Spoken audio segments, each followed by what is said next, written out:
നമസ്കാരം. സാമ്പത്തിക പ്രതിസന്ധിയിൽ ഡൽഹിയിൽ ഇടതുപക്ഷം നടത്തുന്ന സമരത്തിൽ പ്രതിപക്ഷം പങ്കെടുക്കില്ല.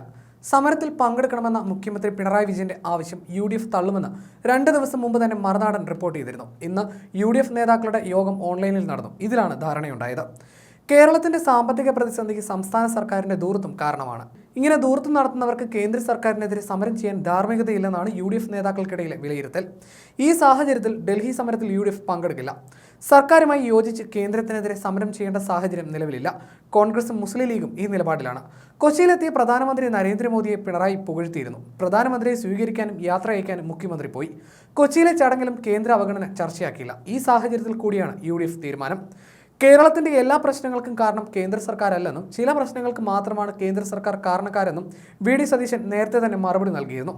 സംസ്ഥാന സർക്കാരിന്റെ ധൂർത്തും കൃത്യമായി നികുതി പിരിച്ചെടുക്കാത്തതും സാമ്പത്തിക പ്രതിസന്ധിക്ക് കാരണമാണെന്നും പ്രതിപക്ഷ നേതാവ് വിമർശിച്ചിരുന്നു. സംസ്ഥാനത്തോട് കേന്ദ്രം കാട്ടുന്ന അവഗണനയ്ക്കെതിരെ ഡൽഹിയിൽ സംയുക്ത സമരം നടത്താനുള്ള മുഖ്യമന്ത്രി പിണറായി വിജയന്റെ ക്ഷണത്തിന് UDF നേതാക്കളുമായി ചർച്ച നടത്തിയ ശേഷം നിലപാട് അറിയിക്കാമെന്നായിരുന്നു പ്രതിപക്ഷ നേതാവ് പറഞ്ഞിരുന്നത്. പ്രതിപക്ഷ നേതാവ് VD സതീശൻ, പ്രതിപക്ഷ ഉപനേതാവ് PK കുഞ്ഞാലിക്കുട്ടി എന്നിവരുമായി ഓൺലൈനായിട്ടായിരുന്നു മുഖ്യമന്ത്രി നേരത്തെ ചർച്ച നടത്തിയത്. സംസ്ഥാനം നേരിടുന്ന അതിരൂക്ഷമായ സാമ്പത്തിക പ്രതിസന്ധി മുഖ്യമന്ത്രി ചർച്ചയിൽ വിശദമാക്കിയിരുന്നു. ഇതെല്ലാം പരിഗണിച്ച് സമരത്തിന് വരണമെന്നതായിരുന്നു മുഖ്യമന്ത്രിയുടെ ആവശ്യം. എന്നാൽ കേരളത്തിലെ പ്രതിസന്ധിക്ക് കാരണം സംസ്ഥാന സർക്കാരും കൂടിയാണെന്ന് പ്രതിപക്ഷം വിശദീകരിക്കുന്നു. സമരത്തിനില്ലെന്ന് പ്രതിപക്ഷ നേതാവ് മുഖ്യമന്ത്രിയെ അറിയിക്കും. കോൺഗ്രസ് ഹൈക്കമാൻഡിനെ അറിയിച്ചാണ് തീരുമാനം. കേരളത്തോടുള്ള കേന്ദ്രത്തിന്റെ അവഗണനയിൽ പ്രതിഷേധിച്ച് ഡൽഹിയിൽ ഫെബ്രുവരി 8-ന് സമരത്തിനിറങ്ങാൻ മുഖ്യമന്ത്രിയും മന്ത്രിമാരും ഉണ്ടാകുമെന്ന് ഇടതുമുന്നണി പറയുന്നു. ജനപ്രതിനിധികളെ അടക്കം പങ്കെടുപ്പിച്ച് ജന്തർ മന്ദിറിൽ സമരം നടത്തും. കേരള ഹൗസിൽ നിന്ന് രാവിലെ 11:30-ന് ജാഥ ജന്തർ മന്ദിറിലേക്ക് നീങ്ങും. ഇന്ത്യ മുന്നണിയിലെ കക്ഷി നേതാക്കളെയും എല്ലാ മുഖ്യമന്ത്രിമാരെയും സമരത്തിന് ക്ഷണിച്ചു. കോൺഗ്രസ് മുഖ്യമന്ത്രിമാരെയും ക്ഷണിക്കുന്നുണ്ട്. BJP മുഖ്യമന്ത്രിമാർക്കും സമരത്തിന് ക്ഷണിച്ച് കത്ത് നൽകും. BJPക്കാർ എത്തില്ലെന്ന് ഉറപ്പാണ്. ഇതിനൊപ്പം കേരളത്തിലെ UDF നിലപാട് കാരണം കോൺഗ്രസ് മുഖ്യമന്ത്രിമാരും എത്താനുള്ള സാധ്യത കുറവാണ്. ഇന്ത്യ മുന്നണി നേതാക്കൾ എത്രത്തോളം എത്തുമെന്നതും നിർണായകമാണ്. കേരളത്തിലെ രാഷ്ട്രീയ സാഹചര്യം ദേശീയ തലത്തിലേതിന് വിഭിന്നമാണ്. കേരളത്തിൽ ഇന്ത്യ മുന്നണി അപ്രായോഗികമാണ്. വയനാട്ടിൽ രാഹുൽ ഗാന്ധിക്കെതിരെ പോലും സ്ഥാനാർത്ഥി ഇടതുപക്ഷം നിർത്തുന്നുണ്ട്. അതുകൊണ്ട് തന്നെ ദേശീയ സാഹചര്യങ്ങൾ കേരളത്തിൽ പ്രായോഗികമല്ലെന്നാണ് കേരളത്തിലെ കോൺഗ്രസ് നേതൃത്വത്തിന്റെ നിലപാട്. ഇത് ഹൈക്കമാൻഡും അംഗീകരിക്കുന്നു.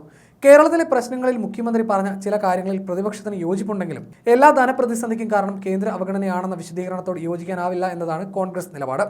കേരളത്തിന്റെ സാമ്പത്തിക പ്രതിസന്ധി UDF MPമാർ കേന്ദ്ര ധനമന്ത്രിയുടെ ശ്രദ്ധയിൽപ്പെടുത്തിയിട്ടുണ്ട്. ധനപ്രതിസന്ധിക്കുള്ള നിരവധി കാരണങ്ങളിൽ ഒന്ന് മാത്രമാണ് കേന്ദ്ര അവഗണന. നികുതി പിരിവിലെ കെടുകാര്യസ്ഥത ഉൾപ്പെടെയുള്ള പ്രശ്നങ്ങൾ സംസ്ഥാന സർക്കാരിന്റെ ഭാഗത്തുണ്ട്. GSTക്ക് അനുസൃതമായി നികുതി സംവിധാനം പുനഃസംഘടിപ്പിക്കാത്തതും നികുതി പിരിവിലെ പരാജയവും IGST പൂളിൽ നിന്നുള്ള വിഹിതം നഷ്ടപ്പെടുത്തുന്നതും ധനപ്രതിസന്ധിക്ക് കാരണമാണെന്നും കോൺഗ്രസ് വിലയിരുത്തുന്നു. മുസ്ലിം ലീഗിനും ഇതേ അഭിപ്രായമാണുള്ളത്.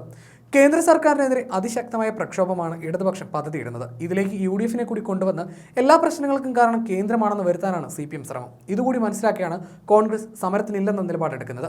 കേന്ദ്ര സംസ്ഥാന സർക്കാരിന്റെ വീഴ്ചകൾ KPCCയുടെ റാലിയിലും ചർച്ചയാക്കും. മുഖ്യമന്ത്രി പിണറായി വിജയൻ ഡൽഹിയിലെത്തിയാൽ കരിങ്കൊടി കാട്ടുമെന്ന് യൂത്ത് കോൺഗ്രസ് ദേശീയ നേതൃത്വം പ്രഖ്യാപിച്ചിട്ടുണ്ട്. ഈ തലവേദന ഒഴിവാക്കാൻ കൂടി വേണ്ടിയാണ് പ്രതിപക്ഷത്തെയും സമരത്തിൽ ചേർത്ത് നിർത്താൻ മുഖ്യമന്ത്രി പദ്ധതിയിട്ടതെന്നും കോൺഗ്രസ് തിരിച്ചറിയുന്നു. ഈ സാഹചര്യത്തിലാണ് മുഖ്യമന്ത്രിക്കൊപ്പം ഇരുന്നുള്ള ഡൽഹി പ്രതിഷേധം വേണ്ടെന്ന് UDF തീരുമാനിക്കുന്നത്.